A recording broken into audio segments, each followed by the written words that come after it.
அல்லாஹுக்கு கை இருக்கா? ஆமாம் இருக்குது. நம்மள பலர் ஆரம்பங்களில் எப்படிலாம் நினச்சிட்டு இருந்தோம், அல்லாஹு ஒளியானவன், அவனுக்கு உருவமே கிடையாது, இப்படி தானே நினச்சிட்டு இருந்தோம். ஆனால் அல்லாஹுக்கு உருவம் இருக்குது. தன்னுடைய உருவங்களை பல இடங்கள்ல அல்லாஹ் தஆலா குர்ஆனில் சொல்லி காமிக்கிறான்.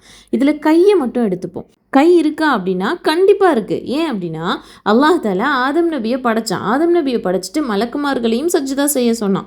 அதே மாதிரி இப்லீஸையும் சொன்னான். ஸோ மலக்குமார்கள் எல்லாரும் கட்டுப்பட்டாங்க. ஆனால் இப்லீஸ் என்ன செய்யலை, அவருக்கு கட்டுப்படலை. ஆதம் நபிக்கு என்னால் கட்டுப்பட முடியாது அப்படின்னு சொல்லிட்டு புறக்கணிச்சான் இல்லையா. அப்போ அல்லாஹ் தஆலா குர்ஆனில் கேட்குறான், யா இப்லீஸ் மா மனஅக அன் தஸ்ஜுத லிமா ஹலக்து பியதிய.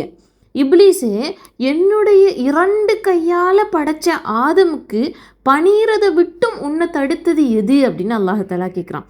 இந்த குர்ஆன் உலக மக்கள் மறுமை நாள் வர கண்டிப்பாக இருக்கும்னு அல்லாஹுக்கு தெரியும் தானே.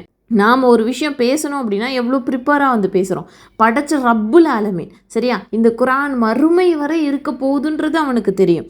ஸோ அப்பேற்பட்ட அல்லாஹ் தனக்கு உருவம் இல்லை அப்படின்னு சொன்னால், நான் படைச்ச ஆதமுக்கு நீ பணிகிறதை விட்டும் தடுத்தது எது அப்படின்னு கேட்டிருக்கலாம். ஆனால் அல்லாஹ் எப்படி கேட்டான், நான் படைச்ச, அதுவும் என்னுடைய 2 கையால் படைச்ச ஆதமுக்கு பணிகிறதை விட்டும் உன்னை தடுத்தது எது அப்படின்னு நான் கேட்டேன் அப்படின்னு அல்லாஹ் தஆலா சொல்லி காமிக்கிறான்.